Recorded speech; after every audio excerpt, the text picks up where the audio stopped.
મારા પર પણ ચિંતામાં હતો નરેશભાઈ રાકેશ દત્તા સાહેબ કાર્યક્રમનું શું કરીએ મેં કીધું ચૈતર વસાવા જાહેરાત કરે છે એ ચાહે ગુજરાત સરકાર હોય એ ચાહે કલેક્ટર હોય એ ચાહે ડીડીઓ હોય એ ચાહે એસપી હોય કોઈ પણ ના પાડે પણ ત્યાં ચૈતર વસાવા જઈને સભા કરે છે પાછળ પાણી ચર્ચા નથી એટલે મેં કીધું સભા અમારા ખેડૂતો મને જગ્યા આપશે અને જે ખેડૂતે આ જગ્યા આપી છે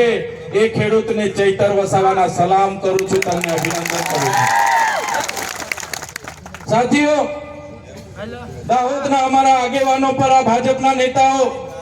પોલીસ અધિકારીઓને દબાણ કરે કે પેલા પર કેસ કરો પેલા પર એફઆઈઆર કરો પેલાને જેલમાં નાખો અમારી સાથે જેલ અને કેસની રમત ચાલે છે